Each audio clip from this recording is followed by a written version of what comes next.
Hej, gramy dalej w Yesterday Origins. Przenieśliśmy się kilkaset lat w przeszłość. No i teraz sterujemy bratem Yago. Prawdopodobnie jest to jedno z poprzednich wcieleń Johna Yesterdaya. No i byliśmy świadkami pod koniec poprzedniego odcinka takiej sytuacji, w której jeden z tych mnichów, spoglądając w księgę, nagle stracił nad sobą panowanie. Księga go zaczęła wciągać, no i po prostu zginął. Zginął patrząc na księgę. Ona go zabiła. Takie wnioski można wyciągnąć. Bardzo to upiorne wszystko, no ale sprawdźmy, jaka jest tajemnica tej księgi. Nie możesz siedzieć spokojnie, dopóki nie skonfrontujesz się z zabójcą Giuseppe, księgą z tajnej biblioteki. No właśnie, Giuseppe, no można to było odczuć, był przyjacielem naszego bohatera.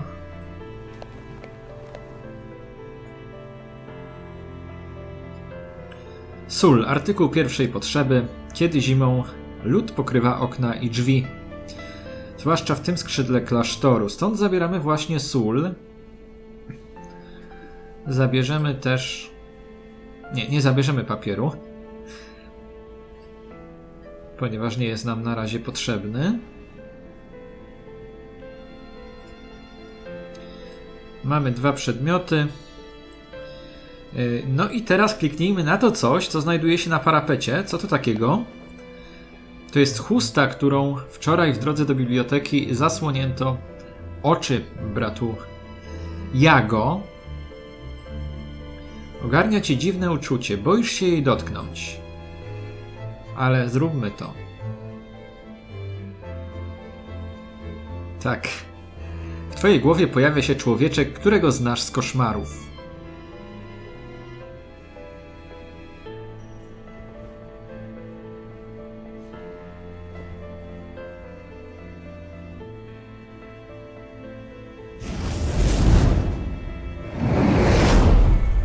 Before you can control the unknown sense, you must first learn to see through the eyes of yesteryear, young disciple. Your mind stores every single detail of everything you've seen. Close your eyes and say goodbye to today. Focus, breathe, then open them anew. And yesterday, he's here again.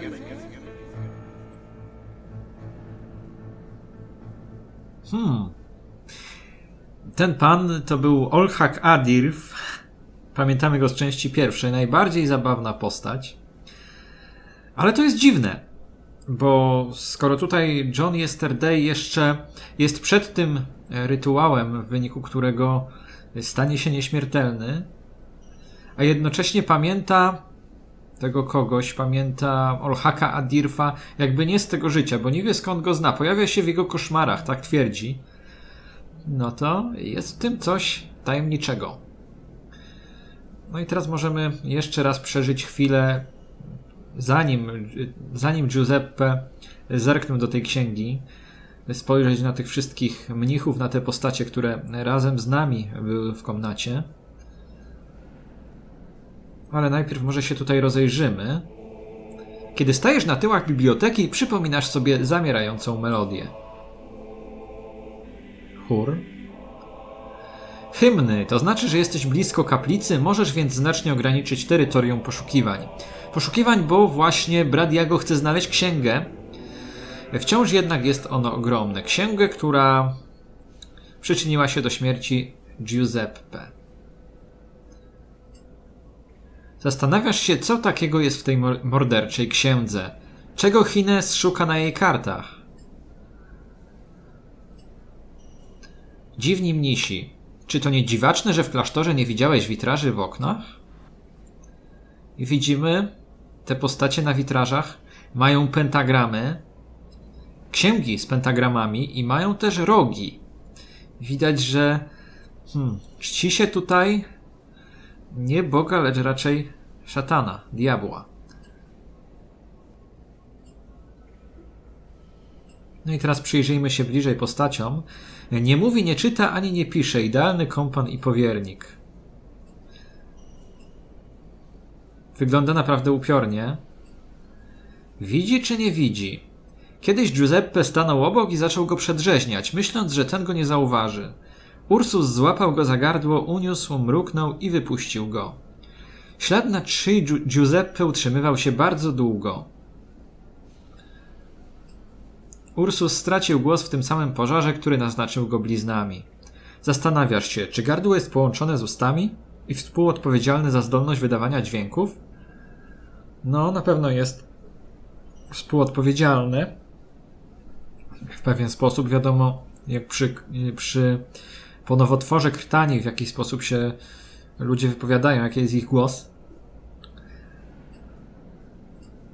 Zawsze ma przy sobie różaniec. Zastanawiasz się dlaczego. No właśnie, różaniec jest symbolem wiary, ale raczej chrześcijańskiej. Nie w diabła, bo diabeł nie umarł na krzyżu. Nic mi przynajmniej o tym nie wiadomo. No dobra, teraz porozmawiajmy z Ursusem. Dlaczego go tu sprowadził? Bał się, że ktoś ucieknie? Rozmowa z Ursusem nie miała sensu dawniej. Jaki więc sens może mieć pogawędka z nim w wyobraźni? Czy mam rację, drogi Ursusie?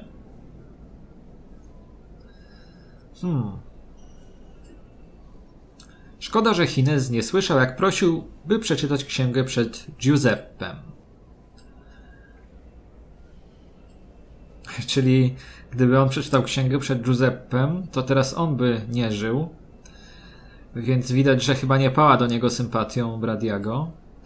Jest tylko kilka lat starszy od ciebie, a dobry Bóg już obdarzył go pokaźną tonsurą. Trochę to paradoksalne mówić o dobrym Bogu, kiedy jest się w jakiejś diabelskiej sali z takimi witrażami. Botillo. Iberyjski delikates. Świński flag wypełniony najróżniejszymi kawałkami mięsa i przewiązany sznurkiem. Jak tylko Giuseppe po raz pierwszy usłyszał o tym specjale, Toribio natychmiast zyskał nową ksywkę. Coś jeszcze? Chyba nic ciekawego, to porozmawiajmy z nim. W wyobraźni oczywiście. Czy w ogóle próbował mu pomóc? Nie, wstrętna kanalia. Jeśli miałbyś szansę wyznać Toribio prawdę, co byś mu powiedział? Pogarda. You disgust me. You're a clueless, tattletale, brown nose who doesn't understand what he copies. And it's not just the books. It's the rule of St. Francis and all of that meaningless nonsense you observants constantly repeat. I'd rather be a brown nose than end up covered in shit, brother Yago. And that's exactly how you'll end up. I feel like neither Giuseppe nor I have been just with you. For that, I apologize. I knew you would come to your senses as soon as that Italian devil lost his grip on you. Dead dogs don't bite. I respect you, in spite of it all. It's not easy to observe the rule of St. Francis these days. And why don't you observe it as well? Science, logic, and history bid me otherwise. Czyli przestrzega reguły franciszkańskiej, świętego Franciszka. To znaczy, że jednak jest związany z doktryną, powiedzmy, chrześcijańską. Dlatego to tak dziwnie wygląda w zestawieniu. To, że tutaj są mnisi. Jeden trzyma właśnie krzyż czy różaniec. Drugi mówi o tym, że przestrzega reguły franciszkańskiej w zestawieniu z tymi diabelskimi, upiornymi witrażami. Czy kiedyś jeszcze spotkam Giuseppe? Tak w wyblakłych wspomnieniach, takich jak to, tylko.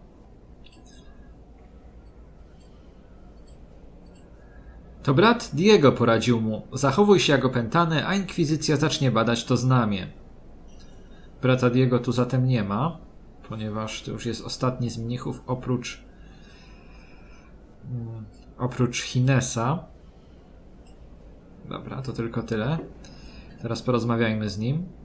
Twoim najlepszym, jeśli nie jedynym przyjacielem jest święta Brygida. Dlaczego w ogóle zaczął czytać tę księgę? Gdybyś tylko mógł porozmawiać z nim raz jeszcze. Why did you have to die? Who knows? Those Greek gods you love used to claim the beautiful first. And I don't mean to brag, but between you, Botillo and me, there's just no comparison. I will never forget you, brother. Botillo sure won't forget me, at least not until you find out why Father Gines calls him so much. Did Gines give you a proper Christian burial as promised? I think you know the answer better than I do. Whether you're ready to admit it is another story. Podoba mi się to, że takie tajemnicze są te relacje pomiędzy Ginesem a pozostałymi mnichami. Tajemnicze, bo obiecał pochować go po chrześcijańsku. To znaczy, że jednak oni wszyscy, nie wiem jak Gines, oni wszyscy są właśnie zakonnikami, mnichami, prawdopodobnie franciszkanami. No i ciekawe, jakie plany ma w związku z nimi Gines. Jeszcze jest nasza postać. Gdyby wybrał mnie, Giuseppe by przeżył. Kto wie, co byłoby dalej. Chciałem się przyjrzeć naszej postaci. Widoczny ślad pierwszych święceń, początku nowej drogi.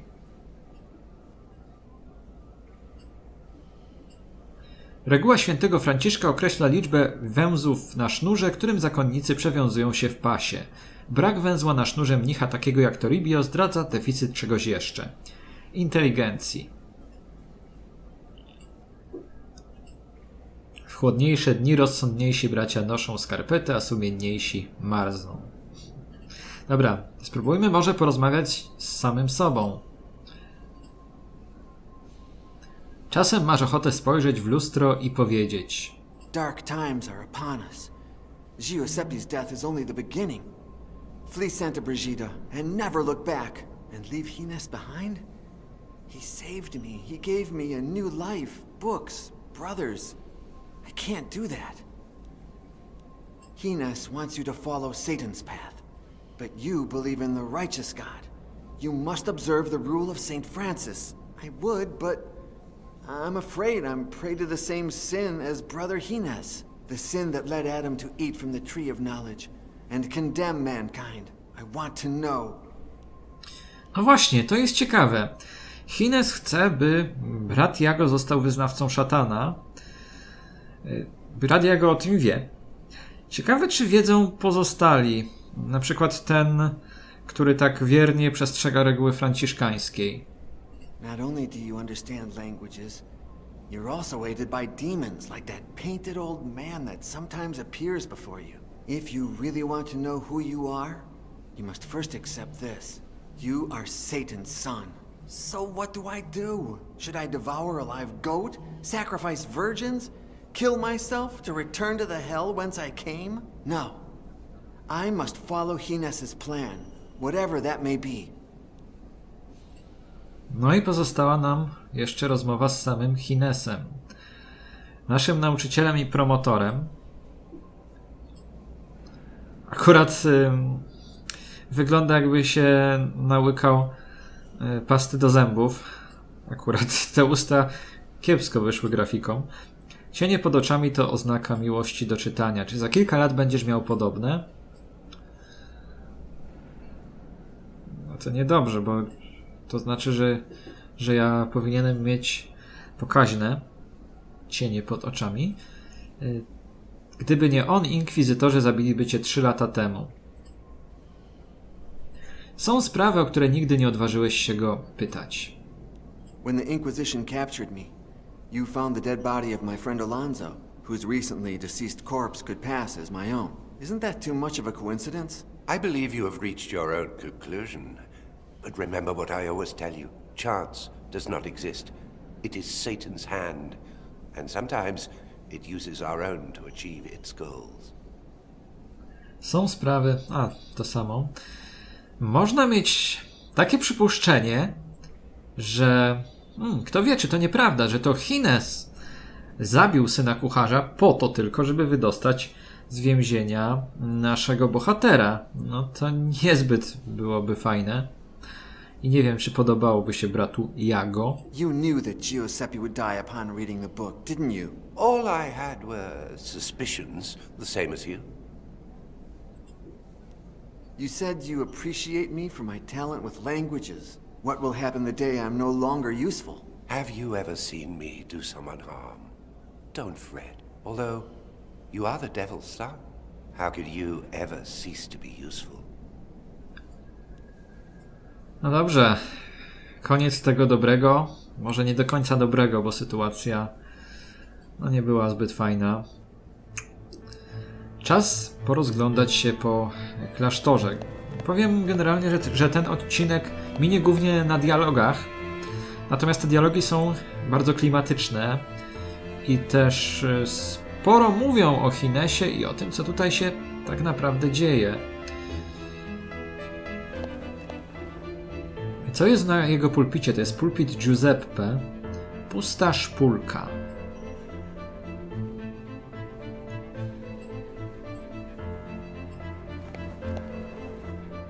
Dwie noce temu, po jednym z nawracających koszmarów, poszedłeś do skryptorium. Zastałeś tam Giuseppe schodzącego z latarni. Shh, don't tell a soul. We'll have a good laugh tomorrow. I'm going to make brother Bottillo lose some weight. Przypomniałeś sobie o tym dopiero teraz. Widać, że tego brata Bottillo rzeczywiście nie lubili i w pewien sposób chyba dokuczali mu, robili mu psikusy. Rozbrzmiewa, kiedy brat Hines wzywa swego ulubionego ucznia Toribio. Lina przechodzi przez dziurę w ścianie i ciągnie się do gabinetu Hinesa. Powiem szczerze, że może za pierwszym przechodzeniem gry nie miałem aż takiego odczucia jak teraz, ale coraz bardziej mi się ta muzyka podoba. Pasuje do klimatu. Nah, the other day, when brother Bottillo was sleeping and Hines was not in his study, I snuck in through this window. It's a bit risky and not an easy feat. But oh, the pleasure that comes from knowing that I could steal something from our superior, if I so desired. Może z tego skorzystamy? No, ale na razie nic nie możemy z tym oknem zrobić.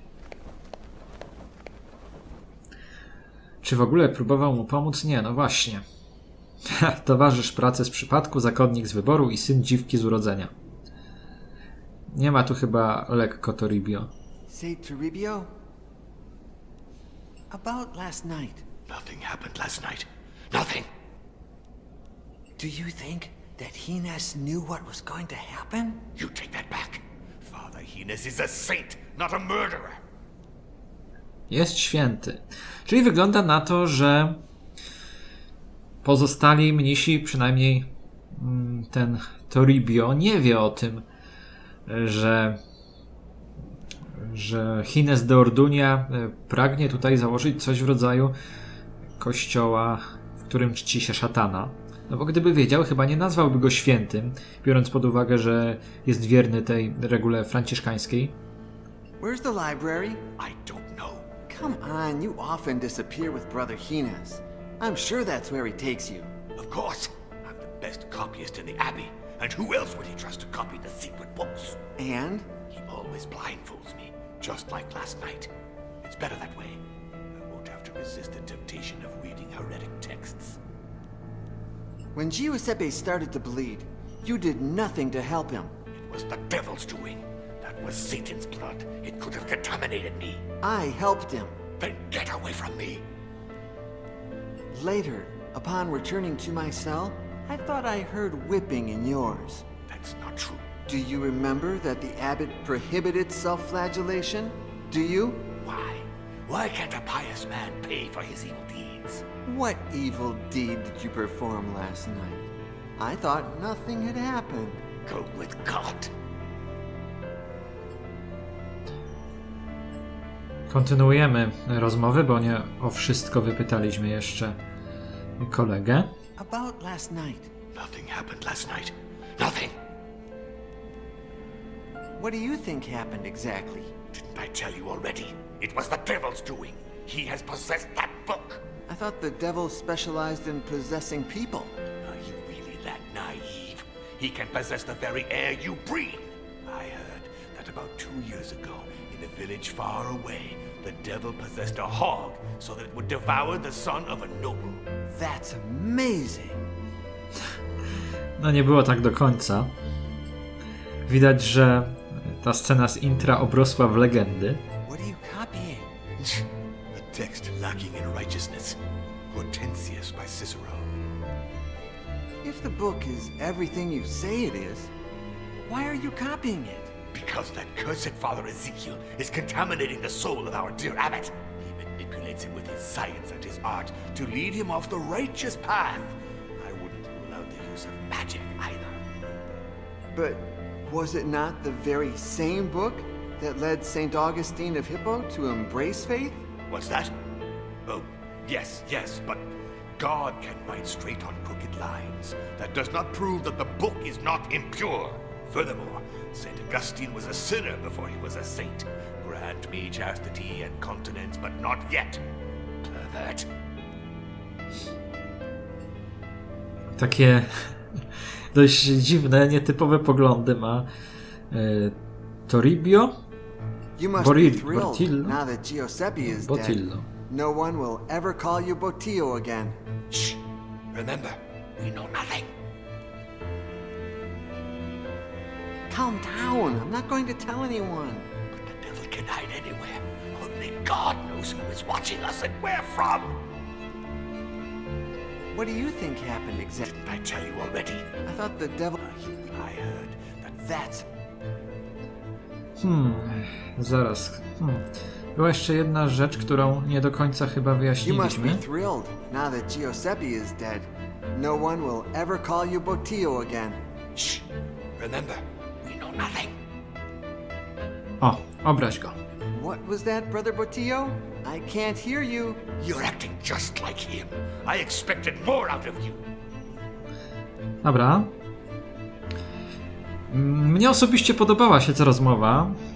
Dobry jest dubbing tej postaci Botillo, czy jak on się tam naprawdę nazywa. Już nie będę wnikał w szczegóły. Trudne to do wymówienia dla mnie.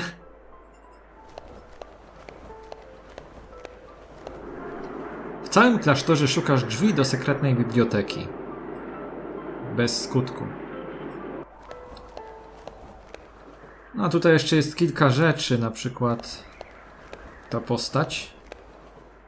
Henryk III Chorowity, urodzony w Burgos, król Kastylii, który odnalazł w kościele nie tylko chrześcijańską pobożność. No dobra, ale teraz może wejdziemy do Hinesa. May I come in, Father Hines? My door is always open to you, Brother Yago. Podchodząc bliżej zauważasz coś. Klucz, który widziałeś u niego, zanim zasłonił ci oczy. I schował go teraz gdzieś tam do szuflady.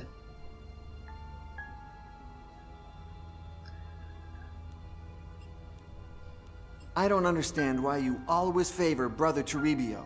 You are the better pupil, no doubt, but you'll be better off if you draw a little attention to yourself. On the other hand, commending Brother Toribio helps me win over those he sucks up to, the observants. What do you think of Father Ezekiel? He stands up to the observants and understands the world through reason. So brave, and yet so naive.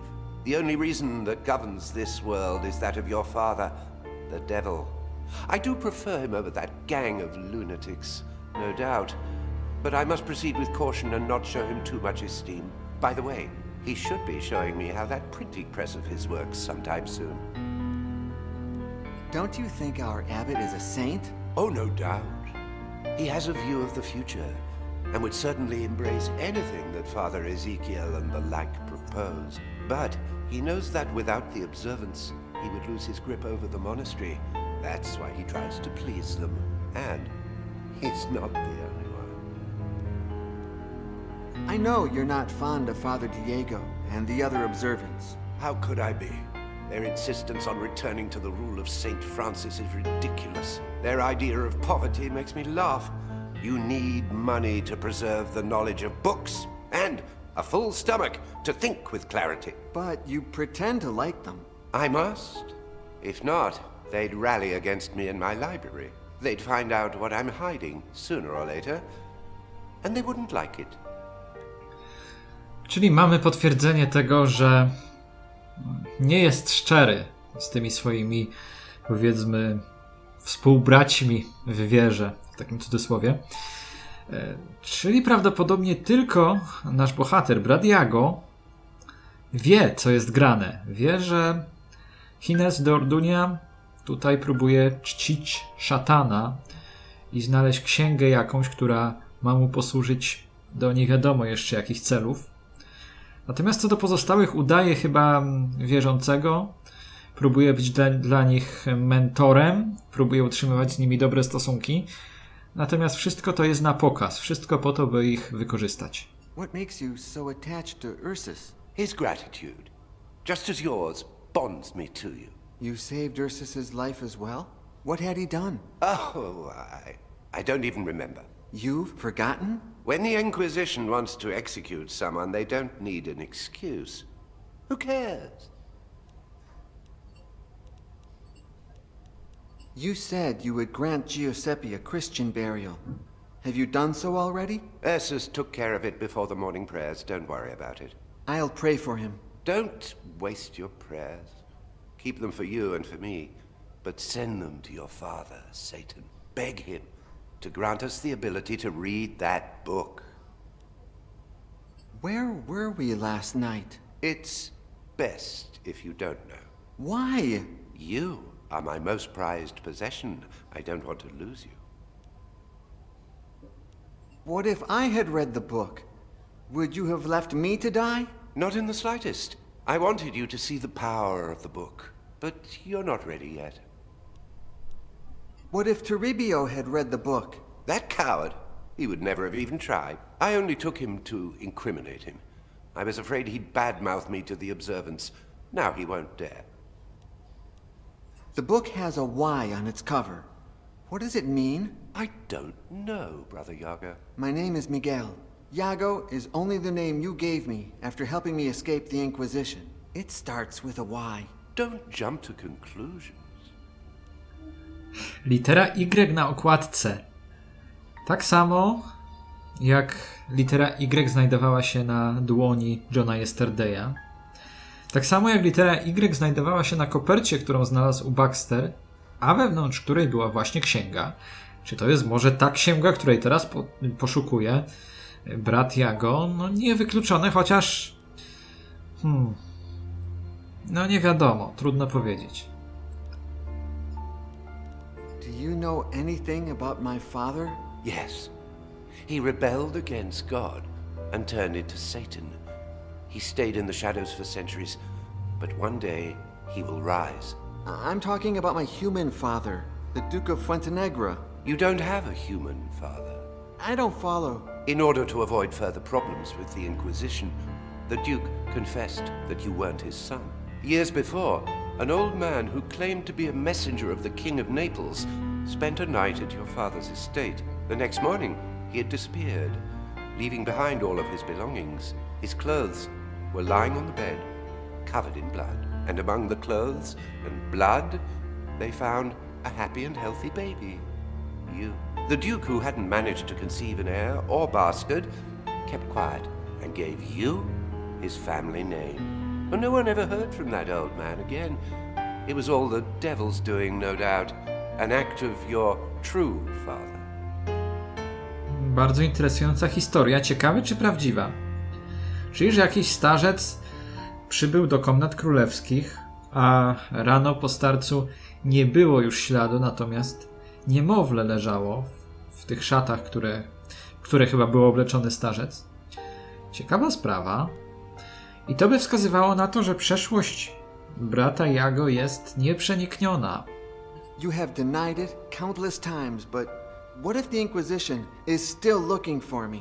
The plan worked perfectly, Yago. My name is Miguel. Your name is whatever I say it is. Miguel de Fuentenegra was devoured by a diabolical pig in that dungeon 3 years ago. That's what the Inquisition believes, and I can't think of a better story. Sometimes I dream of returning to Fuentenegra, and... Don't be a fool. What if someone recognized you? As I've said before, I didn't give you a new life for you to throw it away in vain. Your place is here, At least until we decipher that book. When you saved me, you were already master copyist of Santa Brigida. And Ventenegra is more than 20 days away. How did you find out about me? One of my most grateful pupils is now a scribe of the Holy Office. He knows of my commitment to understanding ancient books, unknown languages, and lost knowledge. When the Inquisition set their sights on you, he contacted me. I left immediately and arrived just in time to save you.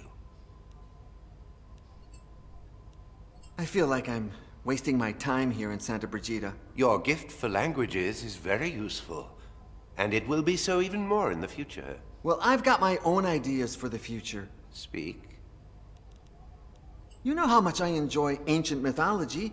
Maybe I could focus on writing about it, like... The fact that I allow you to read certain books does not mean you can flaunt this knowledge. Anyone who speaks of pagan myths will automatically become a target of the Inquisition. Do you wish to go through that again? Or do you have any better ideas? I'd like to follow in Father Ezekiel's footsteps and do something with my hands. I like the forge, to see iron come to life, like Vulcan, the blacksmith deity. Your talent lies not in your hands, but in your head. I will not let you put it to waste. Any other ideas? Since I understand all languages, maybe I could be a missionary and evangelize the Americas. What part of I am Satan's son have you not yet understood? Any other ideas? Listen to me. You are the devil's son. There's nothing you can do about it. Make the most of the gift he's given you. But how? His is the book that killed Giuseppe. Perhaps, when you decipher it, we won't have to hide anymore. Then why don't you let me give it a shot? I must first test it on other subjects. I can't risk losing you. Czyli zaryzykuje życie innych, dlatego, że inni są mu mniej potrzebni niż brat Yago. I could use a mirror to read the book's reflection, just like Perseus did to avoid turning into stone when looking at Medusa. Oh, nonsense. Mythology is nothing but myths, legends, and lies. But the power of the book is real. You've seen it. If the book is my father's work, why would he kill me? Because the book is not your father. Does it have eyes? Does it know who you are? Can we be sure it will recognize you? Can we know if it has a will of its own? Well, I'm willing to take that risk. I would protect you with my own life. If you want to risk your own, you'll have to do it over my dead body. I think I'm not cut out for the priesthood. I'd like to get married, you know, meet a woman and... And? Do you think I'm a virgin? I will give you, not one, but many women. When you reach the priesthood I have planned for you, but let time take its course. What else do you have in mind? Same kuszące propozycje. Niestety. Ale propozycje, które jednocześnie zakładają to, że brat Yago zaprzeda swoją, czy Miguel zaprzeda swoją duszę diabłu. Czyli ponoć swojemu ojcu. Good morning, Father Ezekiel. The day appreciates the epithet, but doesn't deserve it. What happened? Did you know that Queen Isabella is coming tomorrow to see my printing press in action? And in just 1 hour, I must perform a trial before Brother Ginés, here, in this very workshop. No. Nobody ever informs us Razophors. Well, there will be no trial. Somebody stole all my letter E types. Huh? I won't call for him. He's always so busy, he won't even remember. Maybe you just misplaced the letters. I heard about a condition called lystexia that... I never make mistakes. The letter thief, in all his clumsiness, tore his habit on one of the pins of the printing press.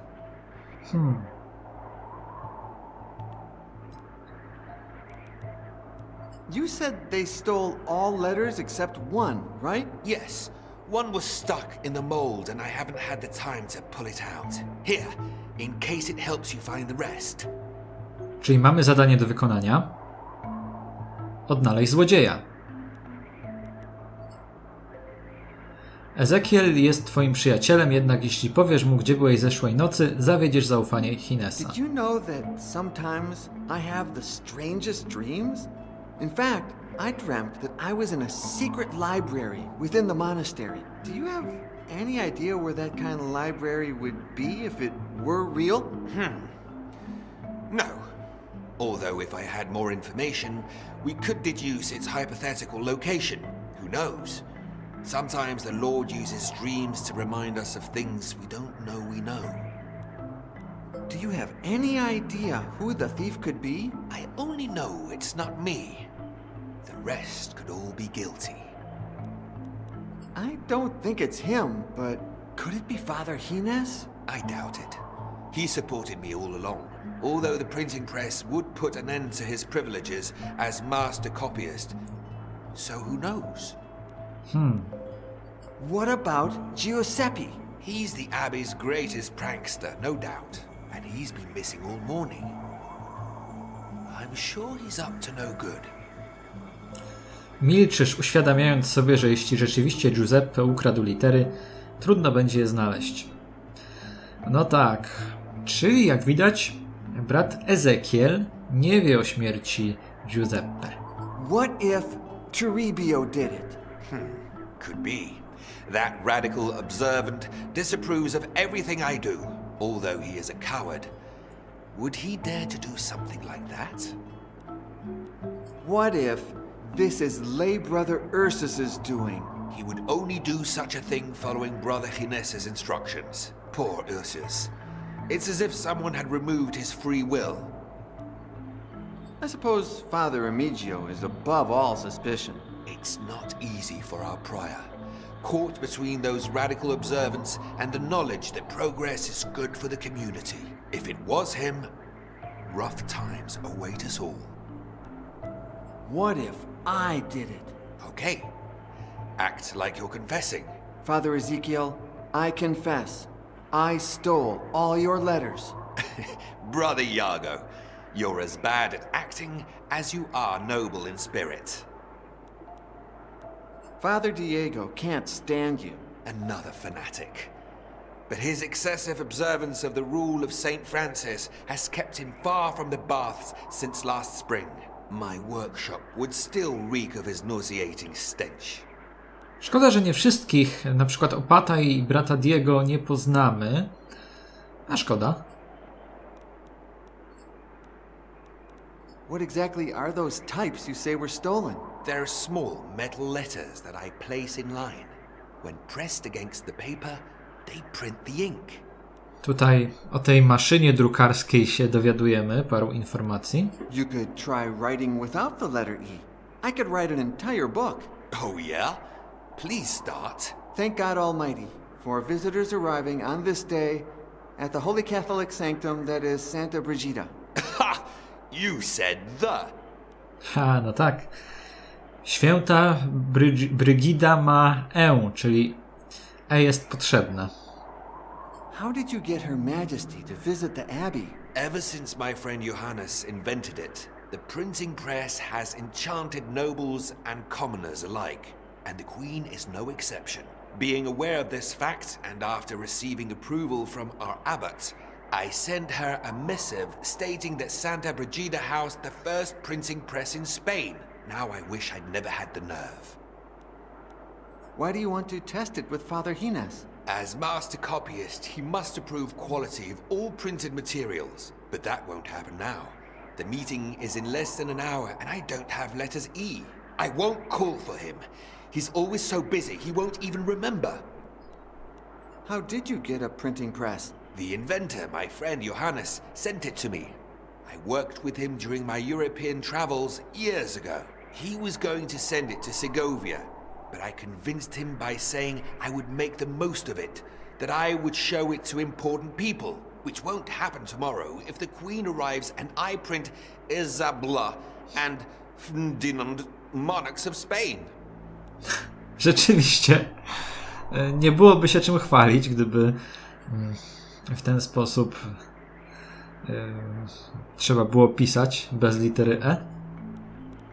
Do you oppose those who practice a strict observance of the rule of St. Francis? Not at all. They are the ones who oppose common sense, which is the tool our good Lord gave man to aid in his survival. Diego, Toribio, and all of those loonies want to take us back into the Dark Ages. We're in the 15th century, for crying out loud. You are a man of science. Isn't that somehow at odds with faith? Science is the study of divine creation. How could it be at odds with faith? What is at odds with almost everything is human understanding that never manages to grasp the meaning of our good Lord or his creation. That's what science is for, to enlighten our understanding and bring us closer to God. Is Father Gines closer to you or to the observance? It's hard to say. On the one hand, he helps me with my research. On the other, he praises useless fanatics like Toribio. But Father Gines is an intelligent man. I'm sure he knows what he's doing. Zdecydowanie. Brat Gines jest inteligentny, ma charyzmę i wie, co robi. Robi to, by wszystkim się przypodobać, żeby wszystkich jakoś pozytywnie do siebie nastawić, żeby tutaj nie mieć przeciwników. No dobra. Mamy za sobą kilka, w moim odczuciu, ciekawych rozmów. I w kolejnym odcinku zaczniemy eksplorować tutaj poszczególne pomieszczenia i działać przede wszystkim. Szukać tej księgi. Może uda się nam ją znaleźć. A na teraz to już wszystko. Zapraszam do kolejnych odcinków. Do usłyszenia. Pa, pa.